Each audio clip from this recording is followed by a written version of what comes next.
Good morning. Just have a couple of preliminary comments, some looking backwards and maybe a couple looking forward. Had a really nice dinner last night with the coaches and some of our staff, so I know they're excited to get going, and everybody's undefeated, and it's an exciting time of the year for them. And looking backwards also, I'm really pleased with the quality and the quantity of the teams and the players that we have been able to put out there on behalf of the Big Ten, especially the last 20 years or so. There's some data in front of you that speaks to the postseason efforts, regular season efforts, and media coverage and fan participation. We've led the country for 43 years in attendance. We also have more media partners than any other conference. All of our games are nationally telecast. In particular, I think the growth of BTN has really aided in support of Big Ten basketball. But to have CBS, Fox, and ESPN regularly promoting, marketing Big Ten teams, I think is really good. I'd like to sort of tip my hat to the basketball committee. I was a member 30 years ago, but they continue to refine the tournament and develop it, and they say that strength of schedule matters, and they act that way. So it's not just a talking point for them. Last year they introduced a new metric. There's no one metric that's magic, but the fact that the net was exposed for the first time early on, it looked like it was maybe a little bit off, but as the season wore on, I think it was a good metric. I like the idea of having a sort of a bundle of indicators to indicate who's playing whom and who's winning.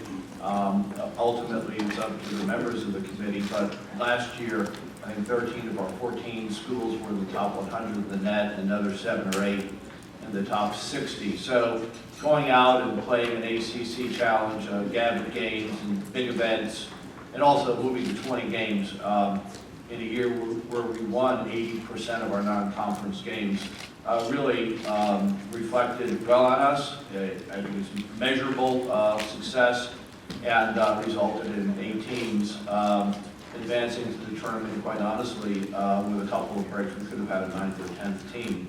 So not every year will maybe be as successful as last year was, but I think it's indicative of the committee walking the walk with regard to strength of schedule. And I think you're going to see more conferences go to 20 games as we have, and space the games. You'll note that we play 14 games. Everybody plays a couple in early December, which really helps us space games in January and February. I think we played 58 games in like 75 days from January to the end of our tournament. We played 58 games in 38 days early in the year. Basketball is a 2-semester sport. A lot of people think that basketball doesn't really kick off till football is over. That's not true in the Big Ten. With the games that we play against quality opponents 2 years ago, or last year, we had a replay of the Michigan-Villanova championship game for the previous year. This year we'll have a replay of the Michigan State-Duke game, Elite Eight game, as well as Purdue and Virginia. So you'll see sprinkled through November, December games that really pop. And so I think that with 2 semesters, if you're not trying to make basketball relevant from the middle of November to the middle of December, you're not really doing your job. And we couldn't do what we've done without working very closely with our coaches. And so I appreciate them collaborating with us in that respect.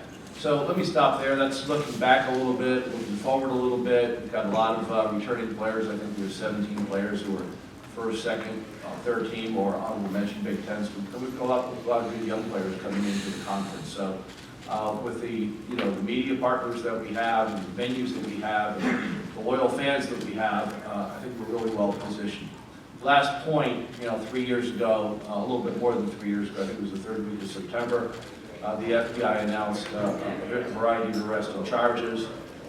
Those cases seem to be put to bed. The NCAA now is following up on those cases. While it may have only affected the tip of the iceberg in terms of recruiting, it really did corrupt the recruiting process.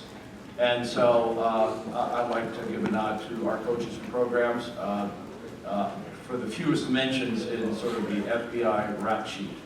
And I think most people who follow basketball closely realizes that no conference, no team, no individual is perfect, but I would tell you that I think that over time, that our conference coaches have recruited in the spirit of the rules, and when something goes wrong, there's an acknowledgement. We try to work with it, but it's going to be interesting to see the price that people pay for having participated in what is obviously, some corrupt practices.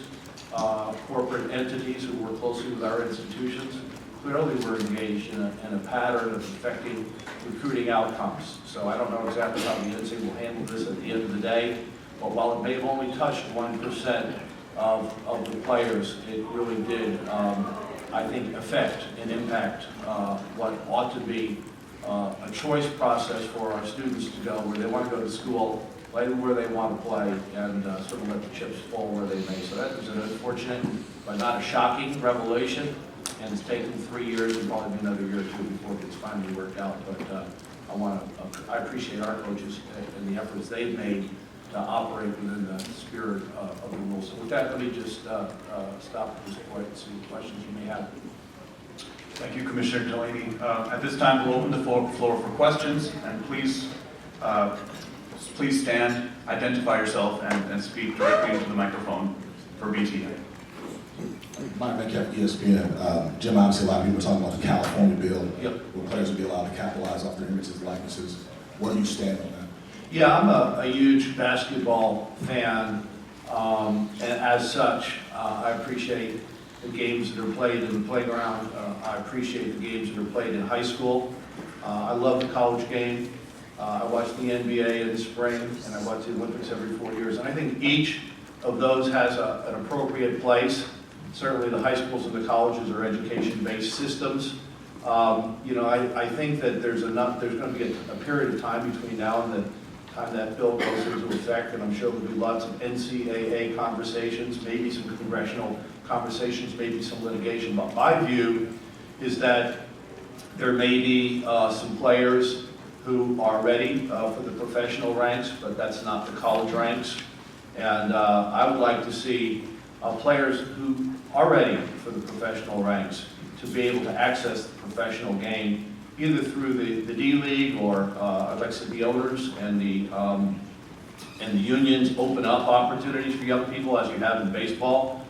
Same thing about the NFL. We're not the minor leagues. We're involved in an enterprise that touches 100,000 players, and maybe there's 1% or 2% that may have commercial value, but I would prefer that they have the choice to move that into the professional ranks, because I really don't see much difference myself between name, image, and likeness payments by a corporate sponsor or pay for play. So it's a belief system I have.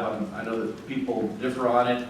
I think the law of unintended consequences and the law of slippery slope apply here. And so my view is I'll be out in about 85 days. I think this will be discussed, and I think it will be litigated, and I think it will be a congressional issue. But we're not perfect, but I think that the opportunities that we have for the great many shouldn't be sacrificed at the altar of the 1% that probably would have an opportunity to benefit here. It's a college game. It's different than the NBA, different than the Olympics, and different than the playground. So I hope we're able to maintain the opportunities we have for men and women and avoid pay for play insofar as we can.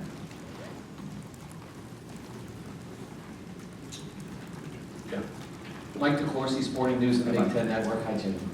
Can you discuss how the transition is going from you to Kevin at this point? Yeah, it's gone really well. There have been really two phases. Kevin was wrapping up with Minnesota this summer, and so we had a chance to meet a couple of times here in Chicago in person, as well as I was in Minneapolis on the BTN football tour, and we had a chance to have dinner there. And we were talking really weekly for an hour, hour and a half. One week was mine, the next week was his. So we had developed a great rapport. He came to work as an employee of the Big Ten on September 16, and he shares an office next to mine. And we've had all of our partners come in, all of our network partners, all of our law firms, our bowl partners, the Rose Bowl's been through, branding partners. And so I've tried to share with him on a highlight fashion some of the challenges we've had over the last decade. I know what it is to be a new commissioner, whether it's in the Ohio Valley or here, so I've tried to be responsive to him. On January 2, he'll take over. January 1 is my last date, but it's been a really great experience. I've gotten to know him really well. Experienced guy, trained as a lawyer, has an MBA degree, has worked for a couple of NFL franchises, but the real insight that he brings, I think, is as a former player himself, and his kids played. His daughter was a track and field person at Occidental, and his son's a football player at Mississippi State. So between his own personal experience, his education, his career, and now the opportunity to spend 3 months together working on a daily basis and put faces and organizations together, I think has been really, really constructive. A lot of people say, you can't have two people in the same office in this kind of way, but for us, it's been uniformly positive, and it's been great to get to know him. I think he'll be a great leader in the Big Ten Conference in years to come. Yeah. Andy Solomon, Jim, getting back to the California law, what sort of obstacles do you see that posing for college athletics? Well, it's 3 years away, and, I've read about the bill. I haven't read the bill itself, but essentially, college sports is a national undertaking. As such, we have national television, we have national competition, we have national recruitment, and it just defies, it's beyond my imagination to know how we can have different states pass laws with respect to the undertaking of academics or recruitment. So ultimately, I think there has to be a national solution, whether it comes from Congress or whether the NCAA is able to find a middle road here. That's sort of to be determined, but it's unusual, it's interesting. I don't think it was necessarily predictable, but it looks like there's some copycat bills out there. But I really don't understand and don't fully comprehend how, whether you're in South Carolina or whether you're in New York or whether you're in California, how we can operate under 50 different statutes. So I view it as a national undertaking. I view it as a unique, really a unique setting. We have 100,000 students, athletes in Division I, about 500,000 throughout the system. In fact, Big Ten alone has 10,000 student athletes, which is double the number of all the professional sports in America. So you have less than 5,000 professionals, and you have 10,000 athletes in the Big Ten and 500,000. So, what works in the Olympics with 500 athletes every 4 years, and what works in the NFL or NBA with 1,500 players doesn't necessarily work for 100,000 players. So very different systems. We have equity across the conference and across the NCAA, so it's about 50-50 in terms of the educational opportunities that are provided. In professional sports, it's like 90-10. Only the WNBA and a little bit of soccer that you have that sort of equity. So they're a different set of organizations. They have their place. I love professional sports. Didn't get a chance to play them, but I have great affection for them. I follow them. Bulls fan, Cubs fan, Knicks fan, Giants, but very different than what we do. And I would just like to see more opportunity, more choice for our students for making the choice as to which college they want to go to, or if they're on professional track. To me, there should be more like baseball with the minor leagues. I think there's 6,000 young people playing in minor league baseball, and really none in the NFL, and just a few in the NBA. So I think it's an appropriate track for people who want to pursue that, and I think the college system is uniquely separated, uniquely different historically, and should be retained insofar as possible. I think it's done, as Arnie Duncan said, other than the military, it probably does a great job of educating, providing leadership for young people as any institution in the country. Yeah, Myron McCaffrey, ESPN again. Yeah. Jim, I think the Big Ten distributed about $800 million. I think that was the revenue last year. What would be your message directly to the athletes in this league who believe that they should capitalize off their likenesses and images as to why they shouldn't be allowed to do that? My point would be, that the student who plays athletics in the Big Ten is in school for education first, that there's an amazing opportunity to get a world-class education here. And there's also amazing opportunity to compete in a great conference with great recognition. And if they so choose, to prepare themselves to be a professional someday, whether it's in Europe, Asia, or in the US. But that it is a unique, it's not the NBA, it's not the WNBA. It is an educational arrangement, full-time students playing basketball or football. We have been fortunate. The world has changed a lot. And I think we have responded to that in a lot of ways, whether it's the scholarship plus full cost of attendance, plus degree completion, come back when you need to, voice and a vote inside the system that didn't exist a while back, multi-year scholarships. So I think that a lot of progress has been made on behalf of the student. I've been an advocate for students and for support of students. But to me, the outer limit is the cost of college. Once we're beyond the cost of college, we're to pay for play, and I think that puts us in a totally different game. It probably does affect 1 or 2% of the players, but I would rather see the resolution to have those 1 or 2% of players to have the opportunity to go directly into professional sports, whether it's baseball, basketball, or football, and really not to ask the whole system to turn.